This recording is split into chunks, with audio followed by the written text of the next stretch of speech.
Wednesday, July 31st. Today in Europe, Britain begins its total blockade of Germany and Italy. German bombing planes again have raided the British Isles, this time striking heavily at Wales. British planes, supported by French planes based in Britain, have resumed daylight raids on German objectives. But there still is no word as to how near, if at all, is Germany's attempted invasion of Britain. Now the news from Europe direct. Berlin and London. Afterwards, Linton Wells will report more news from New York. Now the report from the German capital. This is Berlin. The attack of German Stuka dive bombers on Dover day before yesterday still claims most of the attention in the German press. It was terrible, shouts the headline at the top of page 1 in the 12 Blatt, and adds, that was what the London press itself said about the raid. The BZ promises that many more such raids will follow. A reader of the German press certainly gets the impression that the German Air Force is wreaking havoc all over the British Isles. American Press Association dispatches from London telling of the damage are again quoted here to lend substance to the picture, and such authorities as the military expert of the New York Post are also quoted along the same line. The German shortwave stations today quote the Post's military correspondent as expressing, quote, grave doubts, unquote, whether the British people will be able to withstand the combined psychological and economic effect of the German bombings. This use of American opinion to back up the German thesis, of course, sounds very convincing to the German reader, for American opinion is known not to be particularly friendly to Germany. In the meantime, the British Air Force continues its nightly bombings of centers in northwest and west Germany, but I don't recall that it has ever yet been stated here that military objectives were hit. Yesterday, for example, the High Command War Communique insisted that exclusively non-military objects had been hit in the British raids the night before. At least these night British raids are carried out over a wide expanse of territory. The German radio mentions today raids not only over Germany, but over Holland and Denmark as well. The Wilhelmstrasse stated today that it had received the British communication about the shooting down of German Red Cross planes. It said it had taken notice of the communication, but there was no indication that it would be given a reply. A German spokesman insisted that the German Red Cross planes were not bombers or reconnaissance planes in disguise. While the German raids on Britain appear to be gradually increasing in scope, it's pointed out here that they are all very preliminary affairs. But there's still no indication in Berlin, if they are preliminary, when the real ones will start, or when the great attack on Britain will begin. There certainly seems to be no hurry about that, so far as you can tell in Berlin, despite the fact that the summer is fast slipping away, and by fall it would appear to be too late. The German press, which has been none too friendly towards the attitude of the United States at Havana, publishes a resume of the results of the conference today without comment. The headlines do emphasize the reservations of Argentina and Guatemala on the question of the transference of European territories in South and Central America. The German Foreign Office showed equal reserve today. A spokesman commented that the Havana conference was the affair of another continent. Only the Frankfurter Zeitung takes issue with the Havana Mandate Plan. So long, it holds, and I'm quoting, as the Monroe Doctrine is not an international principle, but only a maxim of United States policy limited to the American continent, the Havana Mandate Plan cannot be legitimate. Mr. Hartridge told us from Paris Sunday night that the French press was even more violently anti-British than the German press.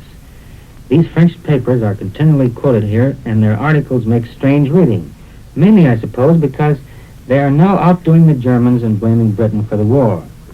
Today, the Berlin newspapers cite an editorial from L'Action Française entitled, How Winston Churchill Prepared the War.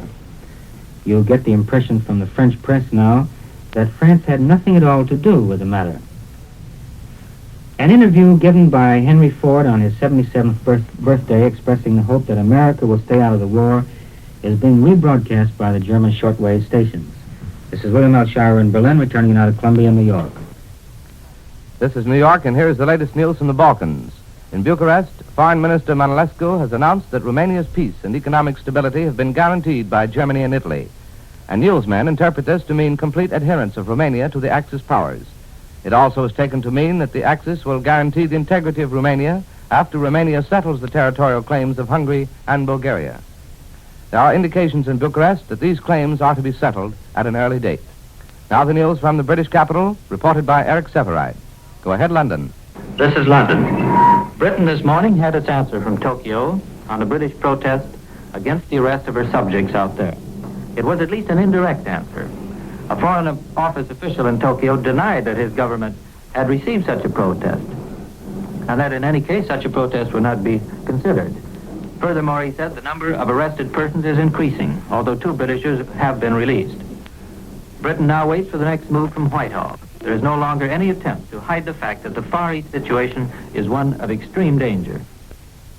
Many intelligent people in London today are convinced that Japan is trying now to either bluff England out of the Far East or to pull her into war. They feel it's not at all unlikely that a Japanese attack would be timed to go off with a German attack on this island and perhaps an Italian-Spanish attack against Gibraltar. A considerable section of opinion here foresees a concerted worldwide blow to try to knock over the British Empire at one stroke.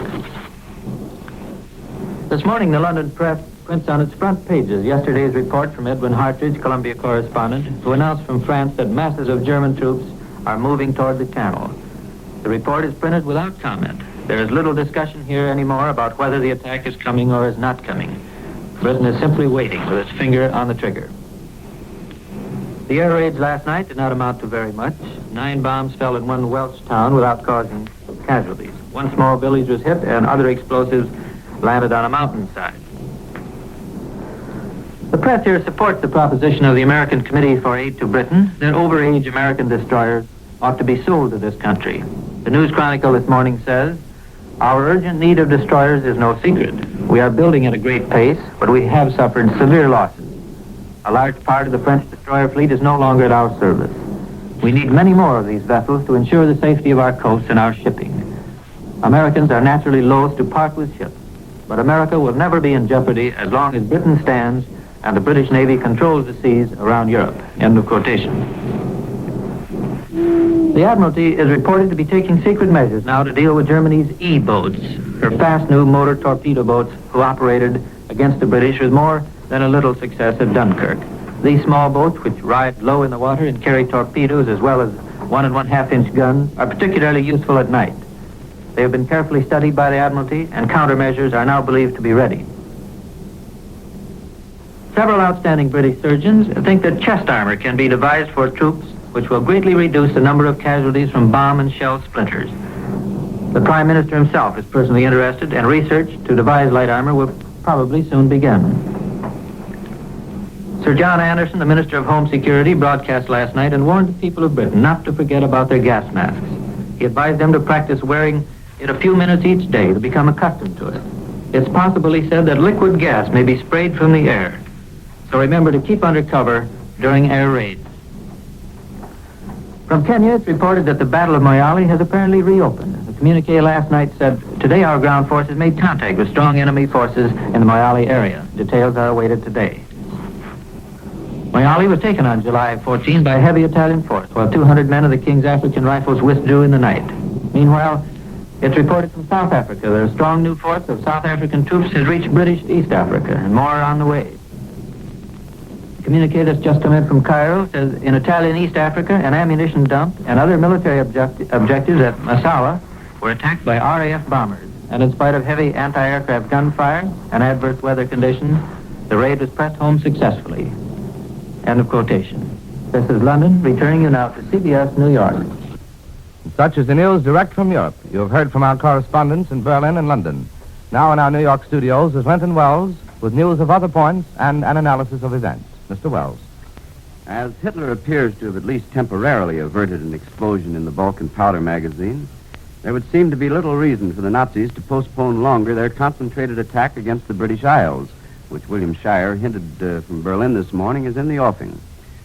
Romania has bowed under German pressure and will become a passive vassal state of the Axis powers, which will guarantee its readjusted frontiers. These readjusted frontiers are unidentifiable at the moment, because Hungarian and Bulgarian territorial claims against Romania must first be satisfied. But it is generally believed that Hungary will receive most of rich Transylvania and Bulgaria a healthy slice of the Dobruja.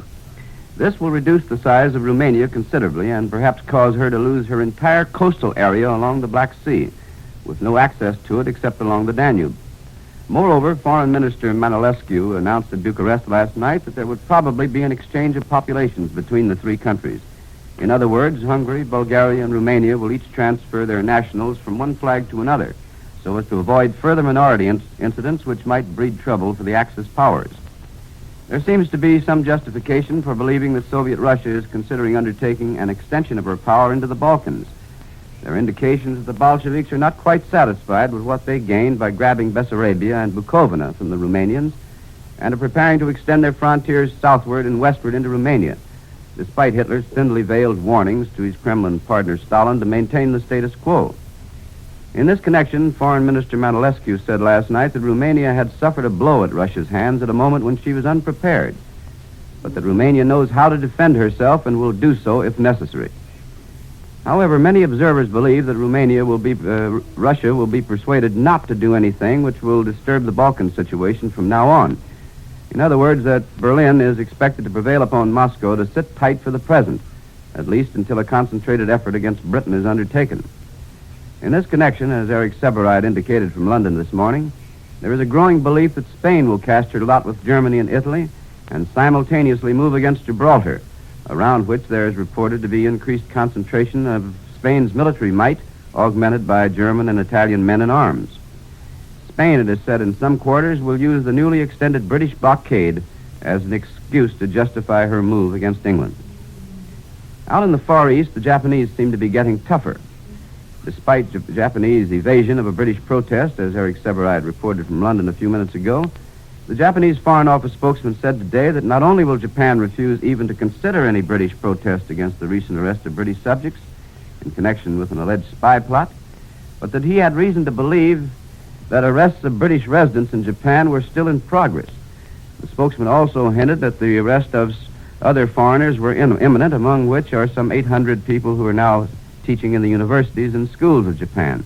These, of course, include numerous missionaries. The excuse for these arrests is, of course, an attempt to eliminate so-called foreign spies from Japan, who, the Japanese allege, have been undermining the country. However, the consensus of best-informed opinion is that Japan is starting another build-up to justify an aggressive move against foreign interests throughout Asia. The probability would seem to be, judging by reports from Shanghai, that Japan is preparing to extend its so-called military secrets law to Chinese territory for use against foreigners. All this would be just so much of a Nipponese act to justify an attempted invasion of Hong Kong, French Indochina, the Dutch East Indies, Borneo, and perhaps Singapore. Moreover, the flames of Japanese hatred are being fanned by the reported assassination of a Japanese army major in Suzhou district of Shanghai last night.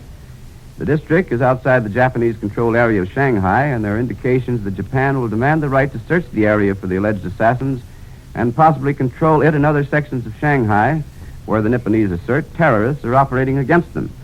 Foreign residents in Shanghai insist that they are in possession of evidence to prove that the Japanese are behind the terrorists and are themselves responsible for the assassination of their own nationals. And with the news thus analyzed by Linton Wells, Columbia concludes another broadcast of important world developments. We listen to William Alshara reporting from Berlin, Eric Severide reporting from London. Larry Elliott speaking. This is the Columbia Broadcasting System.